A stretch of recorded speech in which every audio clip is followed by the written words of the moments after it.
So here we are. I got this is going to be round 2 of this attempting to make this video. I kind of rambled on. The last video was about 20 minutes, and I stuttered and said a few things that weren't really relevant to the video. So I'm going to try to do this one a little quicker. If I speak a little fast, feel free to hit the pause button and rewind, go back and check some things out. But anyways, I would say that this is a review of this knife, but it's really, as everyone else says in their videos, it's really more of a collection of my opinions. This knife is it's a crkt. Let's see here. It's a Carson design M21-14 SFG, and it's referred to as a fixed folding knife. And it's one thing I can say right off the bat is that it's a little bit bigger. I'm going to go back and forth between the white and the black over here. I'm going to try to, maybe if I shut my TV off, maybe that'll help with the lighting over here so I can see a little better. Anyways, this guy has it's pretty good size. It's not small, and it has a pretty good grip, pretty good blade. I'm just going to talk about a couple of different things here. First, I guess I will talk about its size and its weight. As you can see in my hand, it has pretty good size to it.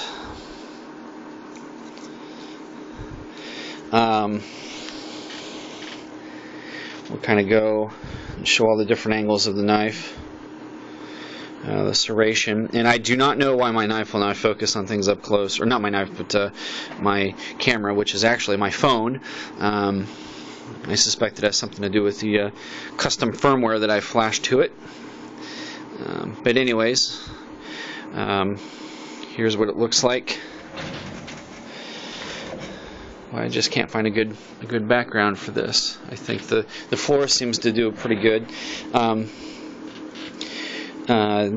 Things I can point out to you, I'll set this on my knee, is you'll see the handle it's metal on the inside, but it has this plastic on the outside of some sort of plastic. Seems has a good texture to it. They've also drilled these holes all over the place, I'm assuming for weight reduction.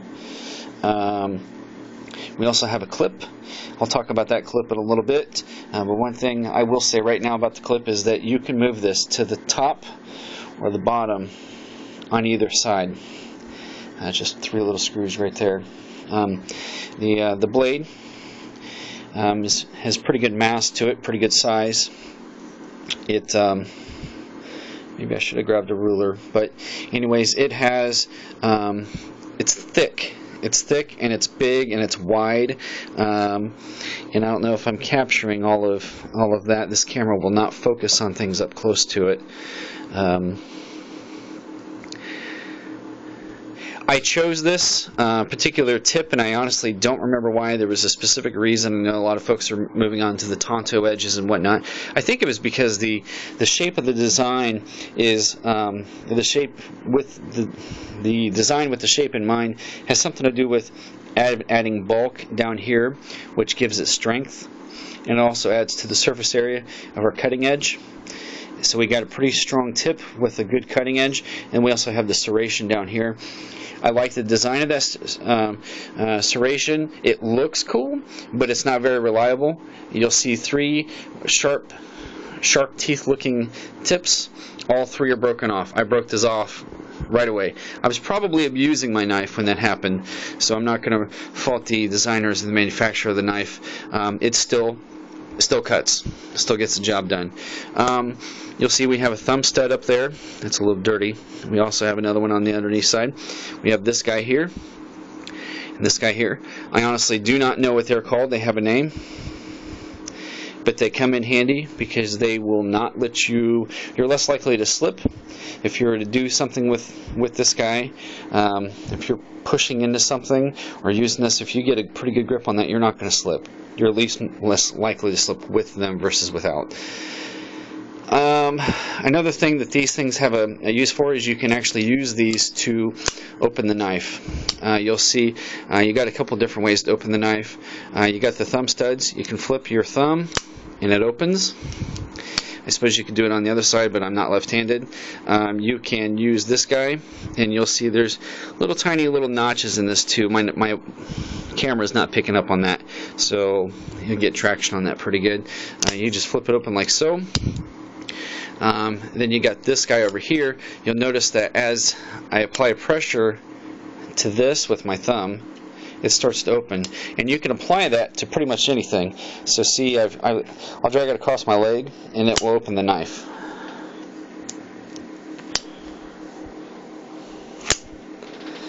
I don't know if I'm doing very good with this. I'll do it down here on the side of my leg. And this is not normally how I would do this while trying to hold a camera and watch everything through the camera, so it's kind of tough. Get the angle with the good light and everything at the same time. You can pretty much do this on whatever, anything. Got a little bag right there. I don't know. I think you get the point. You can also do the same thing in your pants, which is why I put the clip the way that I did. See, what happens is that edge that I'm knocking up against, it gets caught on things, and when it gets caught, it opens. And what you can do is you can put this in your pants like so, and put it in your pocket, and see, we got these notches down here. You can let that one get caught on the back side of your pocket. So as you're pulling it out, let it get caught. Now my pants are loose. I've already taken my belt off for the day. But as it gets caught, it will open like so. Another thing is, we have some other different ways to open the knife. These other ways apply to all knives, not just, well, not all knives, but most folding knives. One of my favorite ways is upside down. You take the knife, you got it upside down in your hand, you get a pretty good grip on it, and you just flip it, and it'll flip open. And that's a pretty good way to open this guy. Another way is you can flip it down and then out. That's another good way. I know there's some other ways on how to do it. I think those are the main ways that I like to do it. Another big thing about this knife is the way that it closes. I don't think I've talked about this yet. We have the safety over here. Well, let me get to the liner lock actually first. Over here we have the liner lock. If I can hold all this at the same time. When we move this guy out of the way, let me move back over here quickly. When we move that liner out of the way, it allows the blade to close. I don't know if you're seeing that. See now? See how it's moving over? And it's got a lot of spring, so it pushes up and out. The liner lock actually pushes up into position, which locks the blade into position. And then on the back side we have this little red dot. This little red dot, what it does is, when we move this like so, and I apologize, this is not focusing. My real camera has been loaned out to someone. You can see what's going on there with that. And it gets in the way of this guy. So, in order to close this thing, you have to push that guy, and then that will allow that to go down, which will allow that to close. It was kind of tricky at first to get used to that. It took me 2 hands to close this thing at first, but now I've gotten to where I can open and close this with one hand. There's open and there's closed. Normally, if I already have the knife out of my pocket, I just flip it open like so. Using this guy, actually I use the other side, I suppose. I've heard guys say that it's hard to open it with this. Not at all, especially if you've used this for a while. I don't know if you just get used to it or if it kind of breaks it, but and then I always flip it shut. Flip shut smoothly. If I can get it close, I can usually use the knuckle of this finger to go ahead and push it on shut, or pull it on through, I should say. I do, maybe I should speak to its size. It is big. You can probably see in the video that it's got pretty good size to it. I didn't think I was going to use this as my daily knife, and it's probably a little big for that. But I like it so much that I couldn't resist. I know it felt kind of silly to carry two knives, a daily and this. I eventually retired my other daily knife, which is this guy here, my Kershaw. Ken Onion spring assisted, which the spring is now broken. But for size comparisons, we're going to bust out some of these other knives. We got a Gerber. I don't know what this model is. Very popular back in the late 90s, early 2000. Of course, you'll see the clip is broke, which is why I quit carrying it. Can't find a clip. If anybody knows where I could find one, leave me a comment and drop me some clues on where I could find one. I'll spend as much as $10 on one, but it'd be great if I can get it for less than that. Good knife. Anyways, there's a good comparison there. Another one here. Same size, class, style. I don't know where people get these sizes and manufacturers get the design ideas for dimensions and geometry and whatnot, but it seems like this class is very popular. If you have one of these on you, it's no big deal. I don't know, I can't speak to the legality of this. Somebody always told me that something about the palm of your hand and the blade.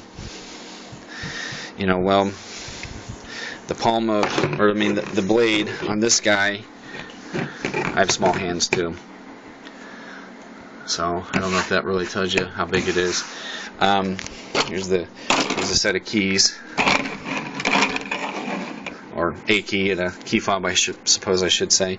Another thing that I find kind of interesting, and maybe somewhat, maybe I shouldn't use the word humorous, but more curious, is to speak about technology and how it's changed everything from computers and phones and toys and gadgets and whatnot. It's even affected pocket knives or knives. I don't know if I would really consider this guy a pocket knife, but I have this old thing. I think I borrowed this from my dad when I was a teenager, and I don't think I ever gave it back, and I still have this thing to this day. I don't think he really liked it, but it's big. It's heavy, it's ugly, it has one of these old school liner locks that is very dangerous. There's no safety mechanism, and it's easy to defeat that lock on accident. It's hard to open, hard to close, it's heavy, it's thick, and I don't like it.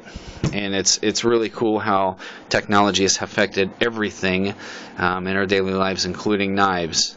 And here I have, I don't think I'd go so far as to say state of the art, but it is a pretty good knife for its size and its feature set. This is an excellent knife, and it doesn't cost much. I think I paid $45 for this. Again, if I was to show you what it looked like in a pair of pants or whatever, I got a pair of pants up here on the desk, and when you stick it in your pocket, you clip it to your pocket, it doesn't really stand out like a big giant machete hanging out of your pocket type deal. It tucks away quite like any other knife might. So here's the big knife, and here's going to be the small little one. As you can see, there really isn't much difference on the outside, but on the inside you're carrying quite a bit more knife. In a nutshell, that's pretty much all I have about this video. Boy, I was able to condense this one down quite a bit. Seems like there were some other things I was going to talk about, but nothing really comes to mind. I really like the look of it, and I know as silly as that may sound, the look and the feel of this knife is very good. And I know that I think as my friends start to see me carry this, I suspect that they might start migrating to this size of a knife. It would probably be better suited for military, maybe police, fire departments, rescue guys, first responders, guys like that, guys that need a big, sharp knife that's safe and easy to get to, opens quickly. This would be ideal, especially at the price point that they're asking for these. I think I found it online for 45 bucks. So that's pretty much all I got.